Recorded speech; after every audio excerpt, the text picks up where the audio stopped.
আইনাখাল এখন বিদ্যালয়ত আৰু বিদ্যালয়খন আৰক্ষী চকীলৈ পৰিণত হৈছে। মই দৃশ্য দেখাই আছোঁ ND24 দৰ্শকক। আইনাখাল গভট এ ক্লাছ স্কুলত মই আহি উপস্থিত হৈছোঁ আৰু এই স্কুলখন ইতিমধ্যে আৰক্ষী চকীলৈ পৰিণত হৈছে, কিয়নো আইনাখালৰ এখন আউটপোষ্ট ইতিমধ্যে পানী ডুবই গৈছিলে। তাৰপিছত দেখিবলৈ পোৱা গৈছে যে হাইলাকান্দি আইনাখালৰ এখন LP স্কুলত গভট LP স্কুলত ইতিমধ্যে আৰক্ষী যিবিলাক 13-14 জন আৰক্ষী আছিলে এই থানাখনৰ আউটপোষ্টৰ যিবিলাক থানাৰ আৰক্ষীসকল আছিলে ইতিমধ্যে এখন স্কুলত আহি তাৰ যিটো থানাৰ কাম কাজ আছে কাম কাজ চলাই আছে।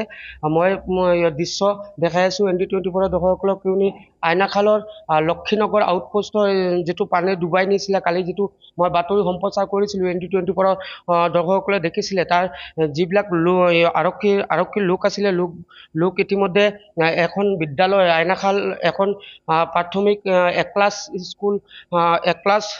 স্কুলত আহি ইতিমধ্যে আৰক্ষীৰ কাম চলাই আছে। মই সমগ্ৰ দৃশ্য ND24 দৰ্শকসকলক দেখাই ল'ব বিচাৰোঁ যে 13-14 জন আৰক্ষীৰ জোৱান আছিলে এইখন আইনাখাল আউটপোষ্টত।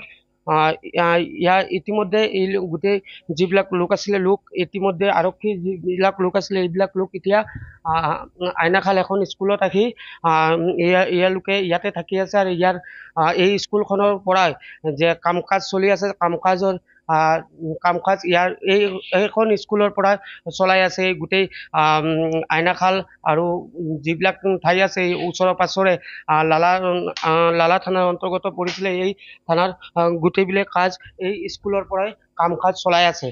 আৰু সমগ্ৰ দৃশ্য মই ND24 দৰ্শকলৈ দেখাইছোঁ। মানে যোৱাকালি মই দেখাইছিলোঁ এই থানাখনৰ দৃশ্য দেখাইছিলোঁ, কিন্তু ইতিমধ্যে দেখিবলৈ পোৱা গৈছে এই স্কুলত আহি প্ৰায় 13-14 জন আৰক্ষীৰ জোৱান এই স্কুলত থাকি যিবিলাক কাম কাজ আছে চৰকাৰী যিটো থানাৰ যিটো কেছ বা বেলেগ কাম কাজ আছে এই কাম কাজ এই মুহূৰ্ত এই স্কুলৰ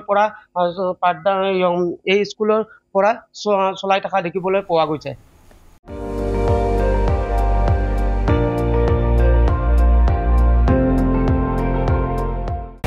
আপুনি চাই আছে ND24, সৰ্বশ্ৰেষ্ঠ নহয় সৰ্বোত্তমৰ দৌৰত।